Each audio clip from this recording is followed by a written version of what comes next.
Hi friends, welcome back to Vijis School Cooking. எல்லாரும் எப்படி இருக்கீங்க? சேஃபாக இருக்கீங்களா? இன்றைக்கி நம்ம சேனலில் ஒரு சூப்பரான சைட் டிஷ் ரெசிபி தான் பண்ண போகிறோம். ரொம்பவே டேஸ்ட்டாக இருக்கும். முட்டை வச்சு ஒரு சூப்பரான மசாலா, ரொம்ப ஈஸி, அதே சமயம் கொஞ்சம் டிஃப்ரெண்ட்டான மெத்தடில்.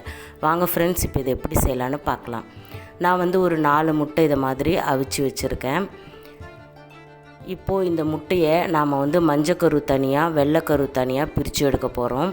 இப்போ ஒரு கத்தி ஒன்று வச்சுட்டு இதை மாதிரி குறுக்கில் கட் பண்ணிவிட்டு உள்ளே இருக்கிற மஞ்சக்கருவை மட்டும் தனியாக எடுத்துருங்க. அதுக்கப்புறம் வெள்ளைக்கருவை நாம் சின்ன சின்ன பீசஸாக கட் பண்ணிக்கலாம். இப்போ நான் மஞ்சக்கரு தனியாக எடுத்துட்டேன். அடுத்ததாக பார்த்திங்கன்னா இந்த வெள்ளைக்கருவை இதை மாதிரி நீளமாக உங்களுக்கு எந்த ஷேப்பில் வேணுமோ நீங்கள் கட் பண்ணிக்கலாம். இப்போ நான் இதே போல் எல்லா முட்டையும் கட் பண்ணிவிட்டு காட்டுறேன். இது மாதிரி நம்ம தனித்தனியாக பிரித்து ஒரு மசாலாவாக செய்யும்போது ஒரு டிஃப்ரெண்ட்டான டேஸ்ட் கிடைக்கிது. அதே சமயம் குழந்தைங்களும் கொஞ்சம் டிஃப்ரெண்ட்டாக சாப்பிட்டா மாதிரியும் இருக்கும். இப்போ நான் எல்லாத்தையும் இது மாதிரி தனித்தனியாக பிரித்து எடுத்து வச்சுட்டேன். இப்போ ஒரு கடாய் ஸ்டவ் ஆன் பண்ணிவிட்டு ஒரு கடாய் வச்சுக்கோங்க. அதை ஹீட் பண்ணிக்கோங்க. அதில் ஒரு 3 டேபிள் ஸ்பூன் அளவுக்கு ஆயில் விட்டுக்கோங்க. இது கொஞ்சம் ஆயில் அதிகமாக இருந்தால் நம்ம ஃப்ரை பண்ணும்போது நம்மளுக்கு ஈஸியாக இருக்கும். ஆயில் நல்லா சூடானதும் 1 ஸ்பூன் கடுகு, 1 ஸ்பூன் சோம்பு, 1 ஸ்பூன் ஜீரகம். இப்போ இது 3 நல்லா பொரியட்டும். நான் ஒரு 10லிருந்து 15 பல் பூண்டை உரித்து இதை மாதிரி தட்டி வச்சுருக்கேன். இந்த டிஷ்ஷுக்கு பூண்டு தான் மெயின் இன்க்ரீடியன்ட்ஸ்.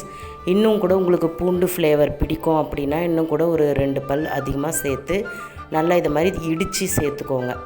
கூடவே ஒரு கொத்து கருவேப்பிலை சேர்த்துட்டு நல்லா வதக்கி விட்டுக்கோங்க. இப்போ இது எல்லாம் ஓரளவுக்கு வதங்கினதும் ஒரு 2 பெரிய வெங்காயம் பொடியாக இதை மாதிரி கட் பண்ணியிருக்கேன். அதையும் இது கூட சேர்த்துட்டு நல்லா மிக்ஸ் பண்ணிக்கலாம். இப்போ இந்த வெங்காயம் பூண்டு இது எல்லாம் நல்லா கோல்டன் ப்ரௌன் கலரில் வதங்கணும். அதாவது நல்லா ப்ரௌன் கலரில் வரணும் அந்த வெங்காயம். அப்போ தான் நம்மளுக்கு அந்த முட்டை மசாலா டேஸ்ட் கிடைக்கும். ஹோட்டல்லலாம் பார்த்திங்கன்னா இப்படி தான் வெங்காயத்தை நல்லா ப்ரௌனாக வதக்கி தான் செய்வாங்க. அப்போ தான் அது ஒரு கூடுதலான ஒரு சுவை கொடுக்கும். வெங்காயம் நல்லா வதங்க நம்மளுக்கு ஒரு கூடுதலான ஒரு டேஸ்ட் ஒன்று கொடுக்கும், ஒரு ஃப்ளேவரும் கொடுக்கும் அதே சமயம். இப்போ நல்லா வெங்காயம் ப்ரௌன் ஆகிடுச்சு. இப்போ நான் குழம்புக்கு சேர்க்குற மிளகாய்த்தூள் 1 ஸ்பூன் அளவுக்கு சேர்த்துக்கிறேன். ஒரு பிஞ்ச் அளவுக்கு மஞ்சத்தூள் சேர்த்துக்கலாம். 1 ஸ்பூன் அளவுக்கு கரம் மசாலா சேர்த்துக்கோங்க. கரம் மசாலாவுக்கு பதில் நீங்கள் சிக்கன் மசாலா, மட்டன் மசாலா இது மாதிரி கூட நீங்கள் சேர்த்துக்கலாம். நல்லாவே ஒரு டேஸ்ட்டு கொடுக்கும், ஃப்ளேவரும் கொடுக்கும் நம்மளுக்கு. இதெல்லாம் கொஞ்சம் லைட்டாக கொஞ்சம் ட்ரையாக இது மாதிரி வதக்கி விட்டுருங்க.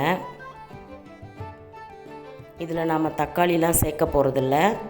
இப்போ நல்லா கொஞ்சம் ட்ரையாக வதக்கி விட்டாச்சு.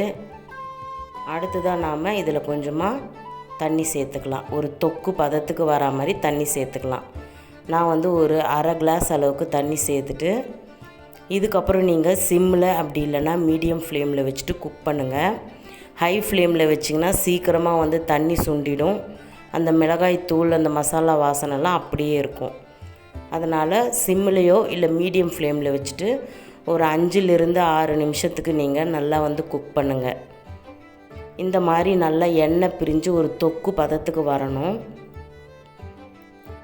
பார்த்திங்கன்னா தெரியும், நல்லா எல்லாமே ஒன்று சேர வதங்கி நல்லா தண்ணியும் வற்றி ஒரு தொக்கு பதத்துக்கு வந்துடுச்சு. இப்போது நாம் தனித்தனியாக பிரித்து வச்சுருந்த முட்டையில் முதல்ல வெள்ளை முட்டையை நம்ம சேர்த்துக்கலாம். ஃபஸ்ட்டு வெள்ளையை சேர்த்துட்டு நாம் மிக்ஸ் பண்ணிக்கலாம். ஏன்னா மஞ்சக்கரு சீக்கிரமாக உடையறதுக்கு வாய்ப்பு இருக்குது. அதனால் நாம் முதல்ல வெள்ளைக்கருவை இதை மாதிரி சேர்த்துட்டு நல்லா மிக்ஸ் பண்ணிக்கோங்க. அந்த மசாலாலாம் எல்லாம் நல்லா அந்த வெள்ளை முட்டையில் நல்லா சேர்ந்து நல்லா மிக்ஸ் பண்ணிக்கோங்க. இப்போ நீங்கள் ஸ்டவ்வை சிம்லேயே வச்சுருங்க. அப்போ தான் நம்மளுக்கு நல்லா குக் ஆகும். இப்போ இதை ஒரு 2 நிமிஷம் நீங்கள் மூடி வச்சுருங்க. அந்த மசாலா அந்த வெள்ளை முட்டையில் நல்லா ஒன்று சேர இறங்கணும். ஒரு 2 நிமிஷம் கழித்து நீங்கள் எடுத்து பாருங்கள். இப்போ நாம் மஞ்சள் கருவு சேர்த்துக்கலாம். அதுக்கு முன்னாடி ஒரு பிஞ்ச் அளவுக்கு உப்பு சேர்த்துக்கோங்க. இந்த மசாலாவுக்கு தேவையான அளவுக்கு உப்பு சேர்த்துட்டு நீங்கள் நல்லா மிக்ஸ் பண்ணிக்கோங்க. இப்போ நாம் மஞ்சக்கருவை சேர்த்து மிக்ஸ் பண்ணணும். உடையாமல் மிக்ஸ் பண்ணுங்கள். ஏன்னா அது மாவு மாதிரி இருக்கிறதுனால உடையிறதுக்கு அதிகமாக வாய்ப்பு இருக்குது. உடஞ்சதுன்னா ஒன்றும் இல்லை, கொஞ்சம் ஸ்மெல் வரும். அந்த மஞ்சக்கரு தான் வந்து ஸ்மெல் கொடுக்குற ஒரு இது இருக்குது. அதனால் நீங்கள் அதை உடையாமல் ஒரு பக்குவமாக பார்த்து இதை மாதிரி மிக்ஸ் பண்ணிக்கோங்க. அது மேலே ஜஸ்ட் இந்த மசாலாலாம் பட்டாலே போதும். அவ்வளோதான் ஃப்ரெண்ட்ஸ், நம்மளுடைய முட்டை மசாலா சிம்பிளான இன்க்ரீடியன்ட்ஸ் வச்சு சூப்பராக ரெடி ஆகிடுச்சு ஹோட்டல் ஸ்டைலில்.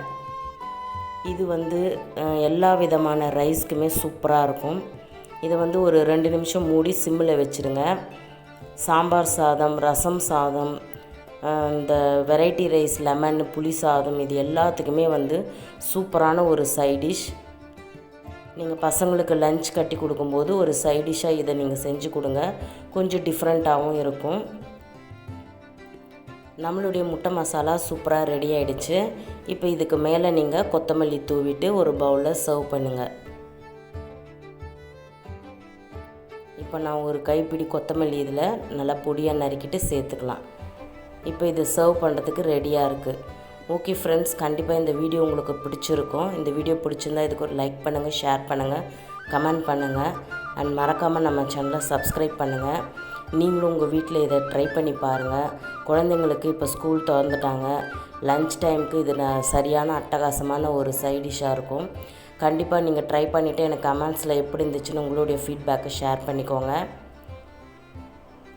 நெக்ஸ்ட்டு ஒரு இன்ட்ரெஸ்டிங்கான வீடியோவில் சந்திக்கிறேன். Until then, it's bye from Vijis. நம்ம சேனலை சப்ஸ்கிரைப் பண்ண மறந்துடாதீங்க.